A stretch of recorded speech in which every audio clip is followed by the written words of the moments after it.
Eh, quoi de neuf tout le monde? C'est B. Howard. Il semble que beaucoup de gens parlent mon nom. Je n'ai jamais prétendu être le fils de Michael Jackson. Il resta immobile, une enveloppe blanche tremblant dans ses doigts, les appareils photo crépitaient, son souffle était coupé à mi-chemin de l'air. Pendant un instant, le monde autour de lui disparut dans le silence, comme si le temps lui-même retenait son souffle.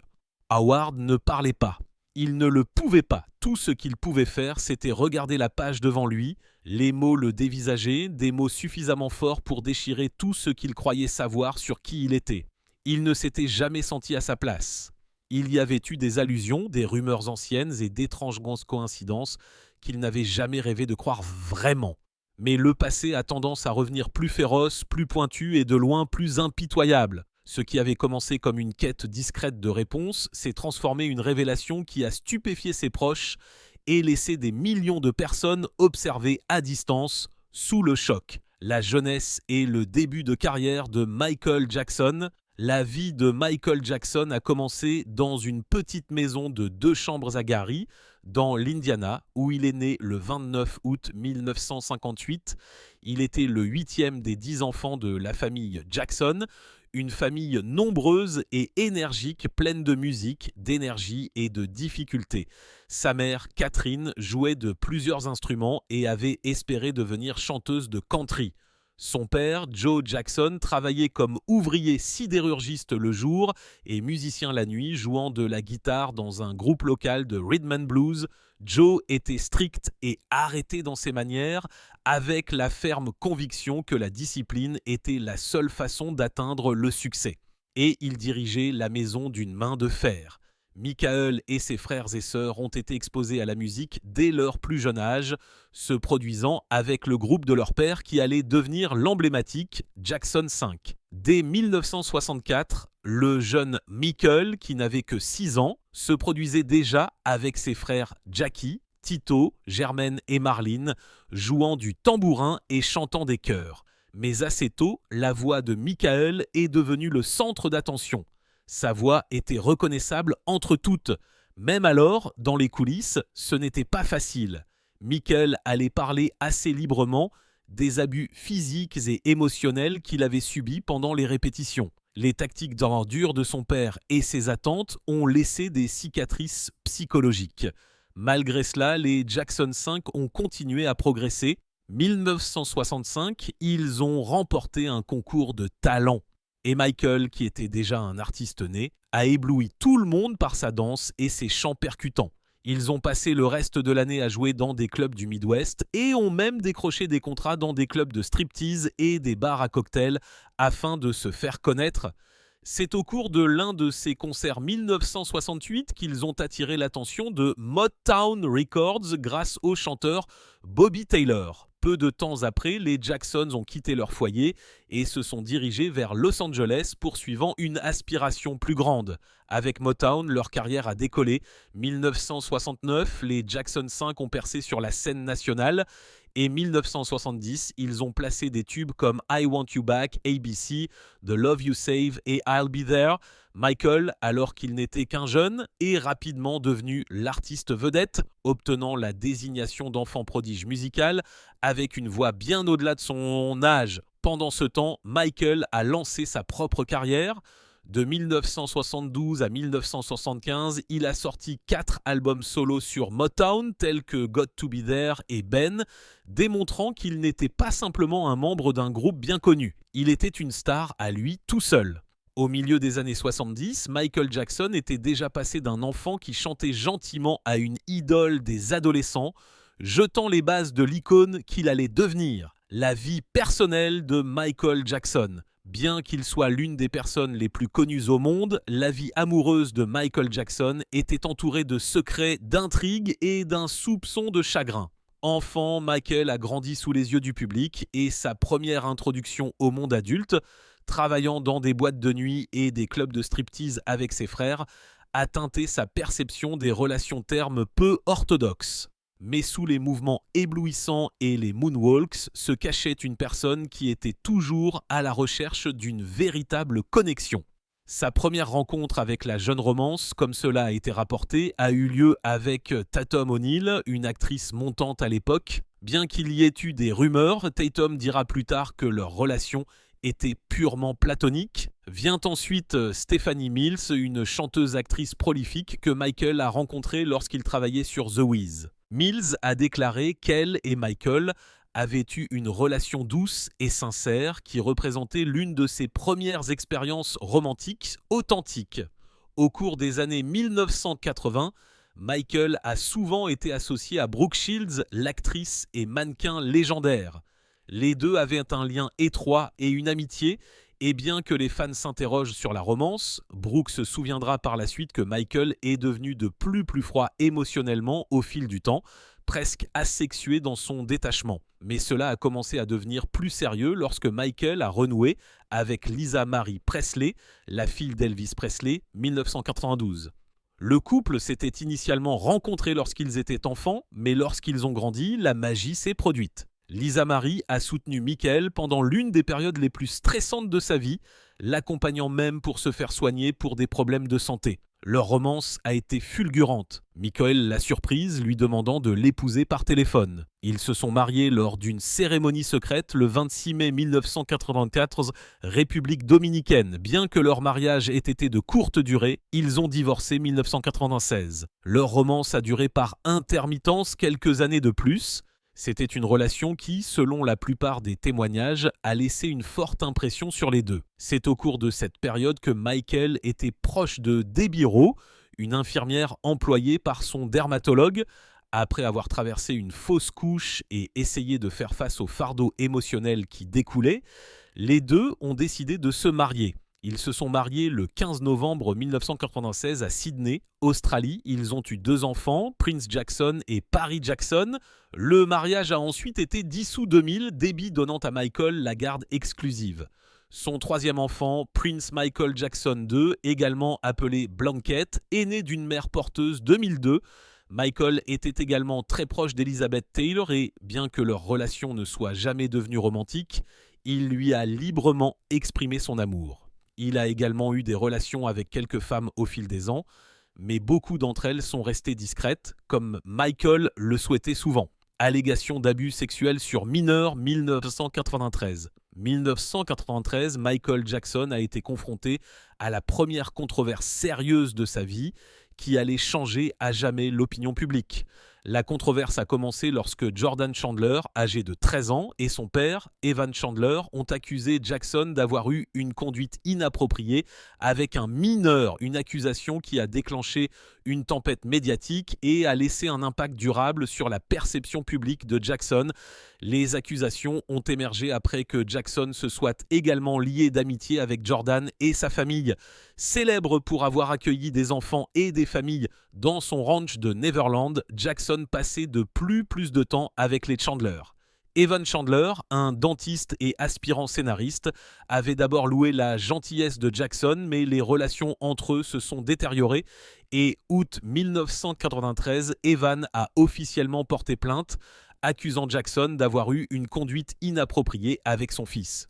Au fur et à mesure que l'affaire prenait de l'ampleur, les autorités ont mené une enquête, y compris une perquisition au ranch de Neverland. Jackson a nié avec véhémence chaque accusation, insistant sur son innocence. Jackson a été soumis à un examen très médiatisé dans le cadre de l'enquête. Les résultats de ce test n'ont jamais été rendus publics.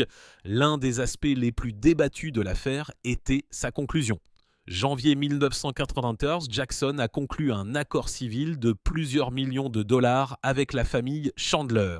L'accord n'impliquait aucune admission de faute et permettait expressément à Jackson de continuer à nier les allégations. Ses avocats ont déclaré que l'accord avait été conclu afin d'éviter un litige prolongé et une dégradation supplémentaire de son bien-être mental et physique. Il est essentiel de noter qu'aucune accusation criminelle n'a jamais été portée dans l'affaire de 1993. Les Chandler ont refusé de témoigner lors d'un procès pénal, ce qui a limité la capacité du procureur à poursuivre l'affaire.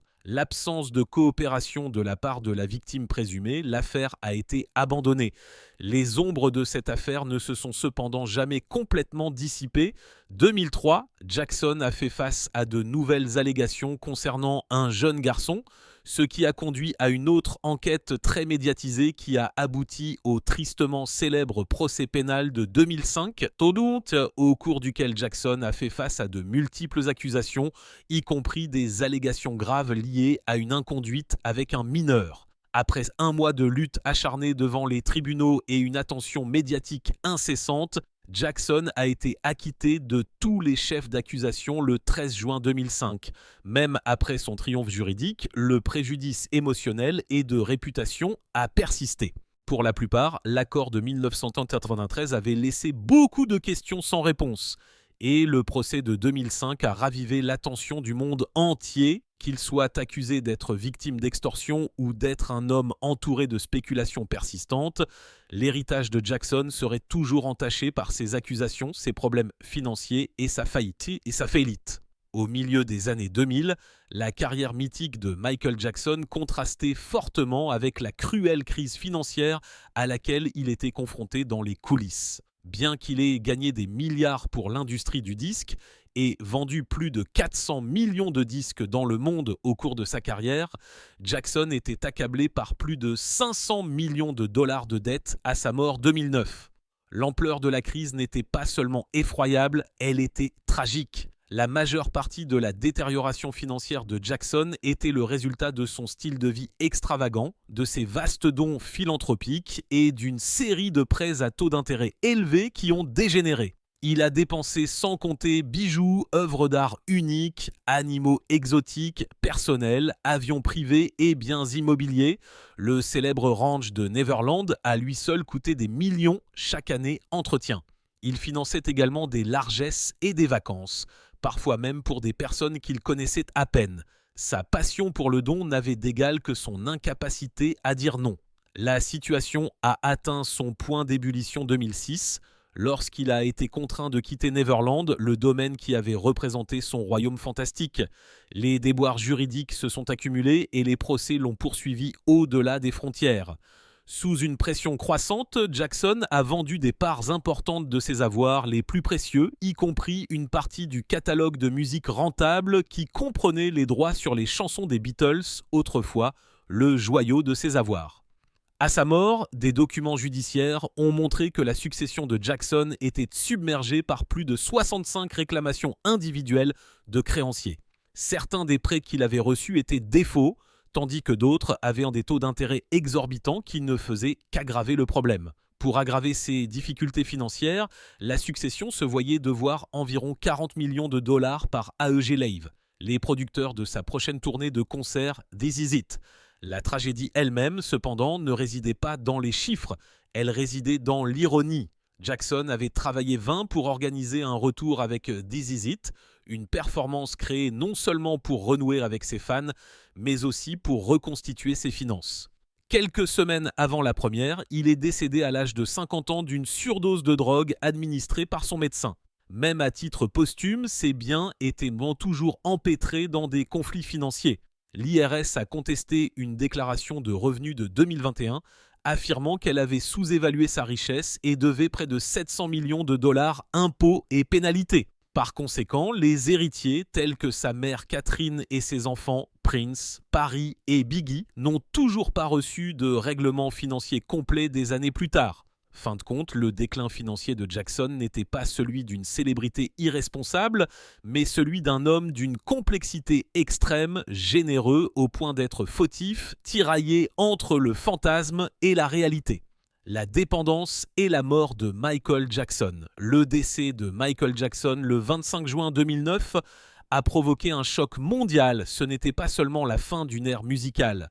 C'était un événement extrêmement tragique qui a laissé aux fans plus de questions que de réponses. Les fans avaient passé des années à regarder le combat public de Michael, mais personne ne réalisait à quel point les choses avaient empiré à huis clos. Sa cause de décès documentée était une intoxication aiguë au propofol et aux benzodiazépines. Le propofol, que Michael lui-même appelait lait, est un puissant anesthésique généralement utilisé pour la chirurgie milieu hospitalier.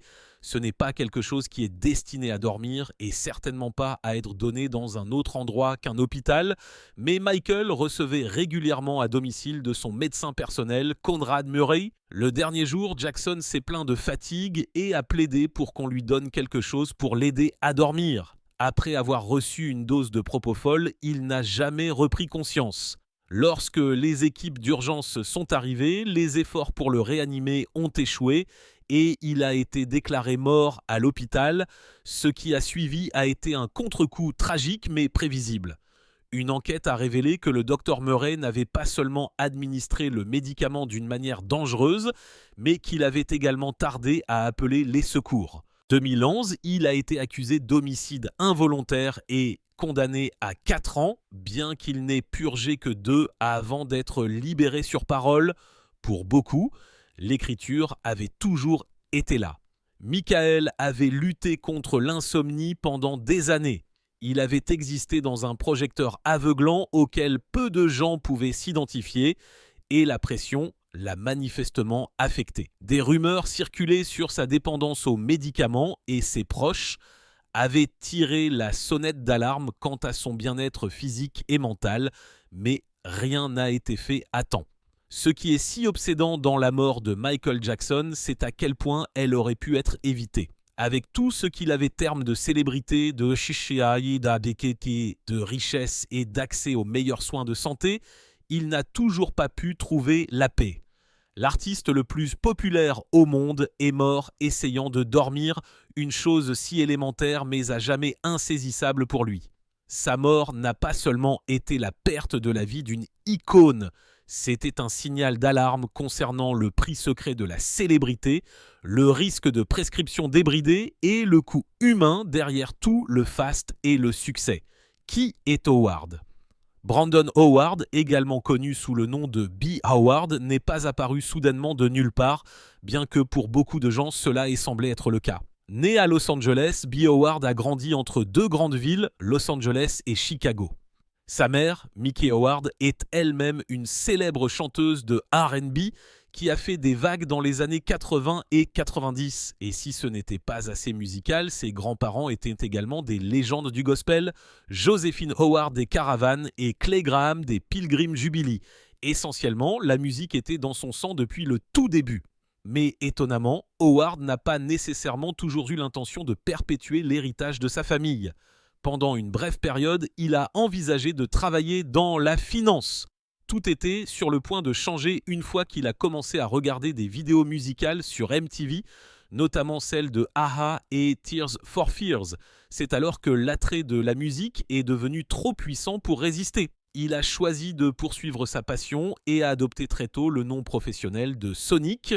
L'une de ses premières grandes percées a eu lieu lorsqu'il a travaillé avec Gerald Lever à Cleveland, dans l'Ohio. C'était le début de quelque chose de beaucoup plus grand. 2003, Howard produisait professionnellement pour l'industrie de la musique. Puis, 2010, il a changé de vitesse et s'est fait connaître tant qu'artiste solo. Son premier single, Dance Floor, a reçu un bon accueil et il était évident qu'il avait plus que des compétences d'aide de production. Il pouvait chanter, se produire et faire sa propre musique.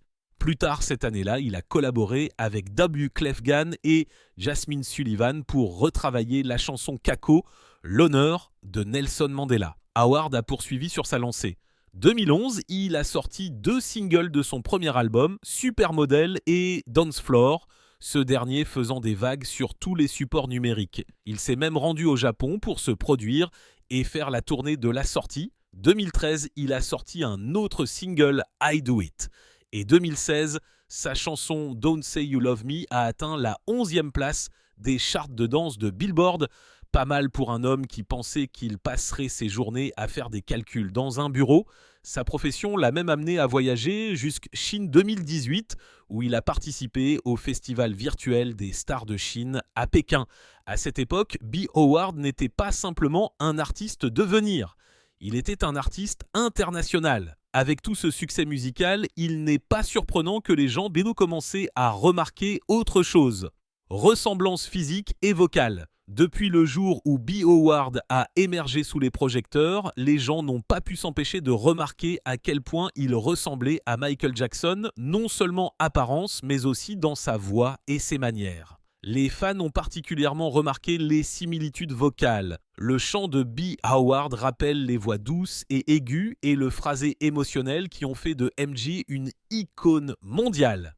Sur les interviews et les clips de médias sociaux, les fans ont commenté que sa voix avait la même clarté obsédante et le même timing rythmique que les premiers enregistrements solo de Jackson. Cela seul a déclenché des mash-ups viraux de fans associant des échantillons de B. Howard aux classiques de MJ. Et puis il y a le style de danse. Chaque fois que Howard dansait, que ce soit sur scène ou dans des vidéos, les fans apercevaient des bribes de l'œuvre de Michael, quelques millisecondes, des pas de pied tortueux, du style et même de l'alignement du corps. Les spectateurs ont souligné la façon dont il accentue les rythmes avec des isolations acrobatiques, la douceur avec laquelle son corps supérieur bouge et la façon dont il porte un micro, marchant d'un pas confiant. Pour la plupart, cela semblait répété mais étrangement naturel, comme s'il l'avait hérité. Sur le plan visuel, les comparaisons côte à côte du visage sont devenues le passe-temps favori de la communauté ligne. Les fans ont publié des images côte à côte de MJ et B. Howard et ont identifié des traits communs, des pommettes hautes, des sourcils arqués, une corpulence mince et même des lèvres de forme comparable. Certains ont fait référence à sa couleur de peau et à ses cheveux qui ressemblaient aux premiers jours de Jackson. Si Howard se ressemble à lui-même, des chevauchements mineurs dans la structure et l'expression du visage ont alimenté un débat permanent. Coïncidence ou héritage? Les musiciens qui se sont produits avec B. Howard et Michael ont alimenté le feu. Certains étaient convaincus que Howard ressemblait et sonnait tellement comme Michael qu'il était impossible que ce soit une coïncidence. D'autres, ayant vu Howard se produire direct, partageaient la même opinion. Sur les sites de fans, tout le monde spéculait. Un utilisateur a simplement écrit « Il ressemble et sonne comme Michael ». Cependant, tout le monde n'était pas convaincu. Certains ont mentionné des incohérences dans le timbre ou le ton qui n'étaient non pas compatibles avec la gamme de fréquences plus basse de Michael plus tard dans sa vie, mais même les détracteurs ont dû admettre que les manières de Howard, ses mouvements de main, ses inflexions vocales et sa présence sur scène invoquaient des associations automatiques avec MJ. Pour Howard lui-même, les comparaisons ont créé un étrange mélange d'embarras et d'opportunités. Il a déclaré publiquement qu'il n'avait jamais prétendu être le fils de Michael et a insisté sur le fait qu'il n'avait jamais autorisé de test de paternité. Pourtant, chaque fois qu'il montait sur scène ou sortait une chanson, les murmures le suivaient. Est-ce l'enfant de Michael que nous entendons? Bref, que ce soit la voix, la danse, l'apparence physique ou la présence, Howard n'arrêtait pas de rappeler MJ aux gens et ces rappels sont devenus impossibles à ignorer. Howard larme après que l'ADN révèle qu'il est l'enfant illégitime de Michael Jackson. 2014, le monde s'est arrêté net lorsque des titres sensationnels ont commencé à déferler sur les nouvelles du divertissement. Brandon Howard, un chanteur et producteur, ainsi que le fils de Miki Howard, chanteuse de R&B des années 1980, aurait été révélé comme étant l'enfant secret du roi de la pop Michael Jackson, pour les dévots de la légende toujours deuil de sa mort 2009. Cette accusation n'était pas seulement un scandale, c'était un tremblement de terre émotionnel. Et alors que des rumeurs circulaient, tous les regards se sont tournés vers B. Howard, un homme dont l'étrange ressemblance avec Michael avait déjà éveillé les soupçons pendant des années. B. Howard avait toujours vécu dans l'ombre des comparaisons. Sa voix douce, ses traits, même ses pas de danse discrets. Tout semblait être un écho de Michael. Les fans des médias sociaux n'ont pas tardé à souligner les étranges similitudes. Des vidéos sont devenues virales, comparant ses performances côte à côte avec celles de Jackson, mais les rumeurs ont pris une tournure brutale lorsqu'il a été annoncé au monde entier de manière spectaculaire qu'un soi-disant test ADN avait confirmé qu'il était le fils biologique de Michael dès l'instant où les résultats supposés ont été annoncés. B. Howard n'a pas pu se contenir. Lors de la conférence de presse qui a suivi, il était secoué au bord des larmes, essayant de se ressaisir. Les caméras ont crépité alors qu'il répondait à la rumeur d'une voix tremblante. Il n'a jamais réellement parlé du test comme d'un fait, mais la gravité de ce qu'ils affirmaient et toutes les années de comparaison et de questionnement semblaient peser sur lui à cet instant précis. Pour certains fans, c'était la preuve de ce qu'ils soupçonnaient depuis longtemps. C'est logique maintenant, a écrit un commentateur ligne. On ne peut pas ressembler et sonner autant comme MJ et ne pas être son fils. Des pages ont été remplies d'images côte à côte, des interviews avec Mickey Howard et des chronologies remontant aux associés du clan Jackson au début des années 1980. Du jour au lendemain, toute la carrière de B. Howard, sa voix, son apparence, tout cela a pris un nouveau sens. Mais alors que les gros titres criaient à la certitude, ceux qui lisaient entre les lignes ont vu quelque chose d'étrange.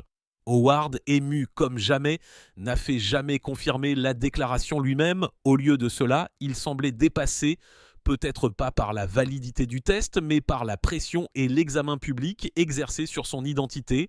Était-ce enfin la fin ? Ou le début d'un nouvel épisode du feuilleton familial Jackson? Certains mystères, semblait-il, n'étaient pas encore résolus. Un fantasme d'ADN se dénoue. Au début, c'était comme une affaire de mythe. Un test ADN avait soi-disant vérifié que Brandon Howard, également connu sous le nom de B. Howard, était le fils secret perdu de Michael Jackson. Les médias se sont emballés. Les gros titres criaient « L'enfant illégitime de Michael Jackson a été retrouvé ». Les fans ont analysé les similitudes entre sa voix, son apparence, son visage et même ses manières douces et hautes samnéordas. Pendant un instant, le monde s'est figé, prêt à croire qu'une partie de Jackson existait toujours parmi nous. Mais il n'a pas fallu longtemps pour que le fantasme s'effondre. Peu après que l'histoire ait explosé, des sources ont commencé à discréditer la prétendue correspondance ADN de 99%.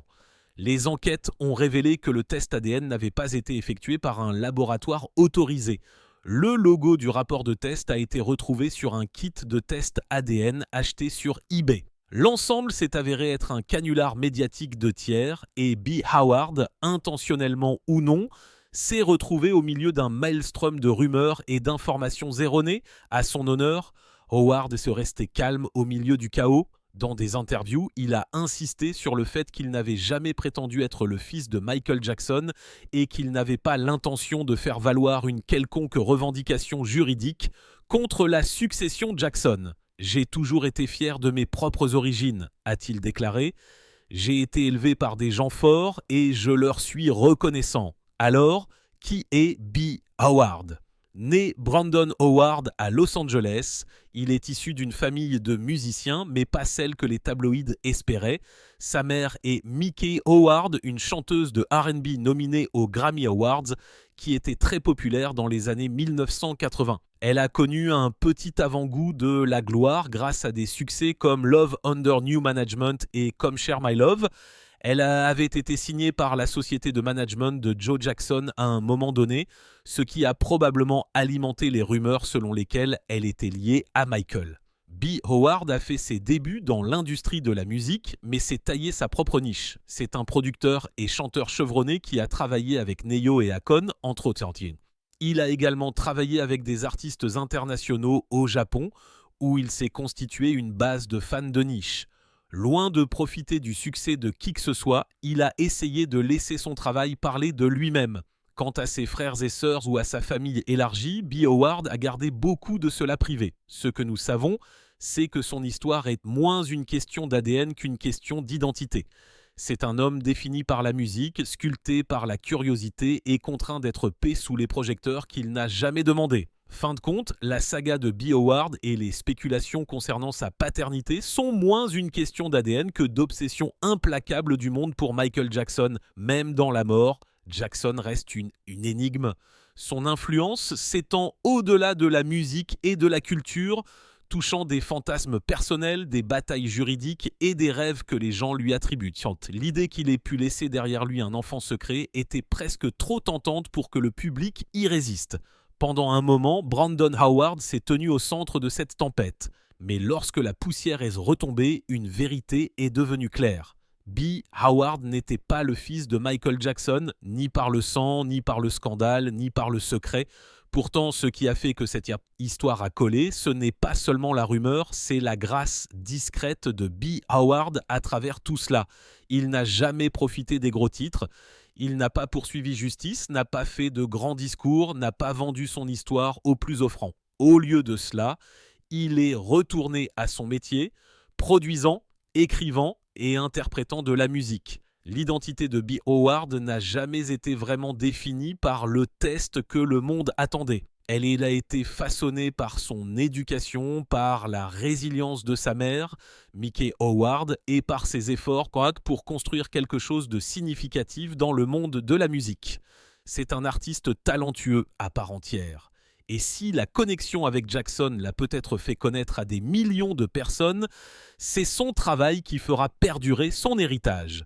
Tout cet épisode est un puissant reflet de la façon dont la célébrité et le mythe peuvent brouiller les frontières entre le fait et le fantasme, mais c'est aussi un rappel que de vraies personnes existent de l'autre côté des gros titres des tabloïds. Le parcours de Beto Howard, marqué par la spéculation, le rejet et la redécouverte, est un parcours de force tranquille. Dans un monde désireux de le nommer l'enfant illégitime, il a tenu bon et a rappelé à tout le monde que qui vous êtes est plus puissant que ce que le monde veut que vous soyez. Alors, que pensez-vous ? N'était-ce qu'un battage médiatique ? Ou y a-t-il plus dans l'histoire de B. Howard que nous ne le savons ? Laissez vos réflexions dans les commentaires ci-dessous. Et si vous avez trouvé cela aussi fascinant que nous, n'oubliez pas d'aimer, de vous abonner et de cliquer sur cette cloche pour ne jamais manquer une histoire qui vous laissera réfléchir. D'ici la prochaine fois, restez curieux.